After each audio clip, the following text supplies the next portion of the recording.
Hi team, how's it going? Today I wanted to talk about the books that I've read so far in February. I haven't actually read that many this month. I've read 2 audiobooks and completed 1 ebook, and I'm about halfway through a couple of others. And even though those 3 books aren't very much, I know if I wait till the end of the month to talk about everything, there's going to be way too much. So I figured I'll just talk about where I'm up to so far. I do wonder if I should just try doing wrap-ups like every 4 books or so, like some people do. But that's quite hard to plan for, so I'm not really sure that that would work either. But I really hate like 20-minute wrap-up videos because too much of a time commitment for like when I'm watching booktube videos, it's too much of a time commitment to spend 20 minutes on one person's video. Even if I really want to hear what they have to say, it can be hard to find the time. So then I kind of don't want to make videos that I myself wouldn't be able to watch. Make sense? Maybe. I don't know, I'd love to hear different people's opinions on wrap-up videos. Do you prefer longer ones with more detail, or do you like shorter, more regular ones that just have a few books in them? I don't know, I can't even decide what my preference is, so I guess it would be good to chat about it. Okay, so the first 2 books that I want to talk about are the audiobooks that I've read so far, which is the first and second book of The Wolves of Mercy Falls by Maggie Stiefvater. So that's her earlier series that I am mainly reading just because I love the Raven cycle so much that I thought I would like to try her earlier stuff, even though I've heard mixed reviews about it. But one good thing about listening to them on audiobooks is the narrators are really great, which does help make up for the fact that the story is a bit slow, mostly just because it's a very character-based trilogy, so it spends a lot of time developing characters and not so much time on the plot and the action, which isn't necessarily a bad thing, although I'm a little bit impatient these days and prefer a bit more action, so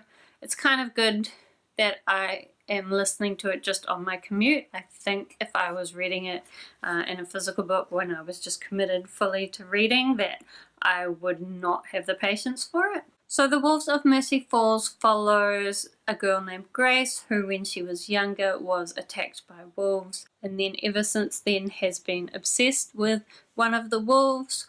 And it turns out that the wolves in this forest are in fact werewolves who change their form when the temperature changes. So when it's really cold in the winter, they revert to wolf form, and then in the summer they're able to be humans, and in between they tend to switch back and forth. The story is also a bit of a romance, which I don't really like romance that much, especially young adult romance, because I'm just a little bit too old and cynical for a lot of that. I do think it's quite an interesting take on werewolf mythology. I mean, it's quite common these days, I think, to look at werewolfism as a disease, which is what it is in this world, but I think the triggers for switching back and forth make quite an interesting dynamic and have quite interesting impacts on the characters, which is explored quite well. I just wish that the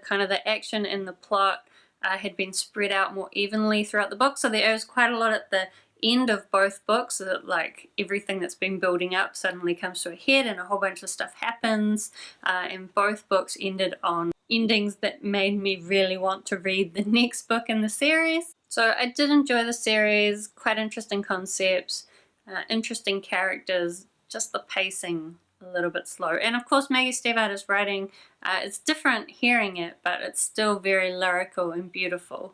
Okay, so that's probably way too much talking about The Wolves of Mercy Falls. Let's talk about the other book that I have read so far this month, which is Tower of Dawn by Sarah J. Maas.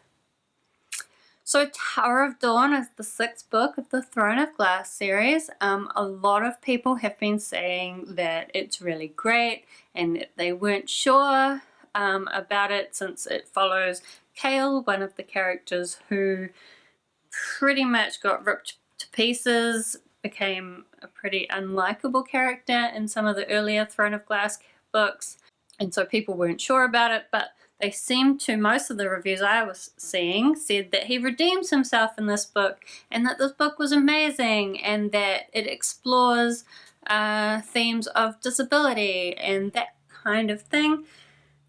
But I have to be honest with you, I gave it 2 stars. I just did not like it.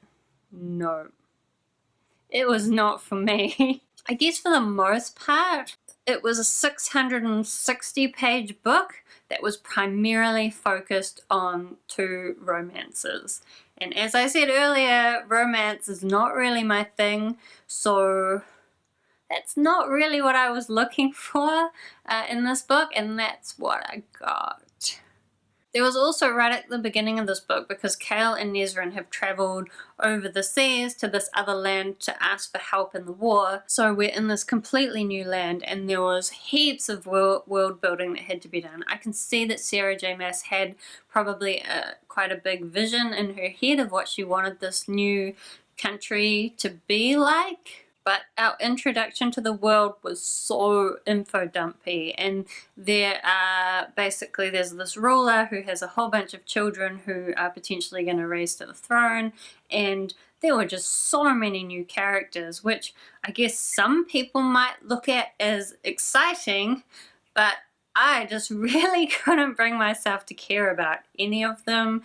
It took me about half the book to even remember who they all were. And the romances, I guess I haven't finished ranting about them. I want to try not to rant too much. I just want to be clear about what I didn't like about it, so that maybe if those are things that other people know they also dislike, then they might want to avoid this book. The romances were very insta-love, even though one of them was kind of hate to love. It was so fake. Like, it was obviously insta-love. There were sentences which I have saved, but I don't have here. Maybe I'll try and put them up or something. There were sentences where they were like, I loved you from the moment I first saw you. Or there was even one sentence where the guy says, I love you since before I even met you. Like, I suppose that some people might find that romantic.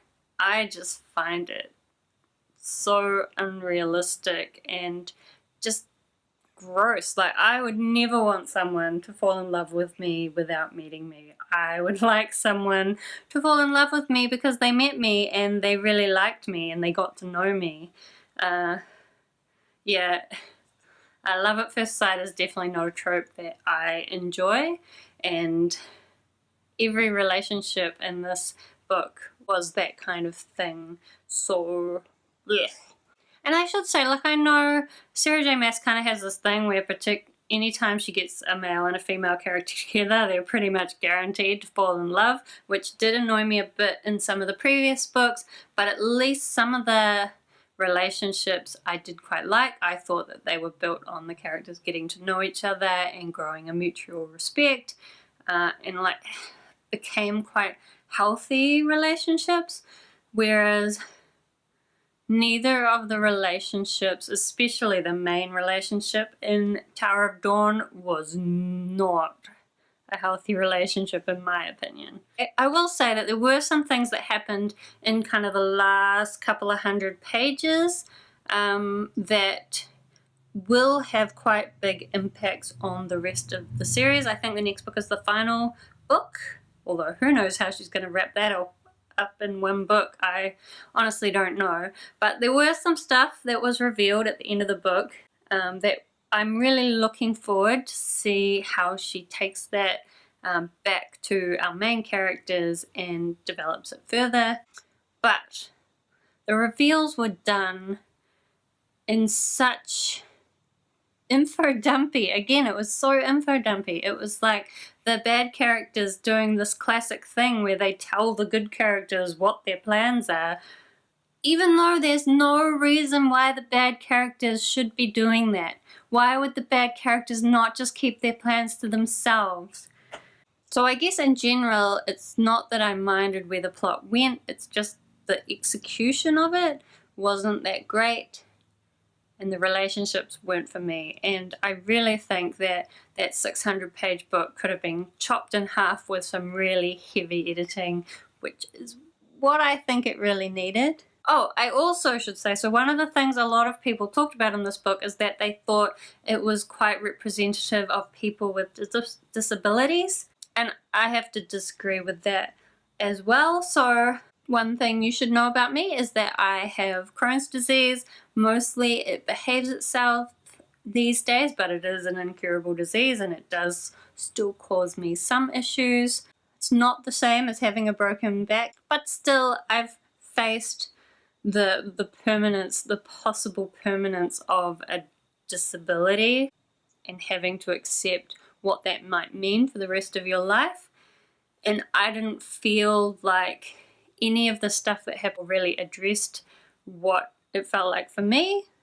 In fact, I don't really think it was very superficial in how it addressed his feelings about his disability. And the final outcome was also very disappointing in my opinion. So as far as disability rep, I think that was a pretty poor effort. In fact, actually, characters breaking their back in my mind is always this really cliched thing that soap operas used to do as a storyline, is some character would lose the ability to walk and then probably through some kind of romance he would find his feet again and everyone would live happily ever after. Well, not in soap operas, because in soap operas no one ever lives happily ever after. Anyway, I can see that I've been filming for too long, so despite the fact that I said I didn't have much to talk about, I've talked for a long time. So I guess I will end things here. If you've read Tower of Dawn, I'd love to talk to you about it in the comments, especially if you didn't like it like me. If you did like it, that's fine. Obviously you like different things than me, and that's okay. To each their own, I guess. But definitely it was not for me. Also, don't forget, if you have thoughts on what kind of wrap-ups you prefer, I'd love to also talk about that down in the comments. I guess that's all for today. I hope you have a wonderful day, a lovely night, and I will see you next time.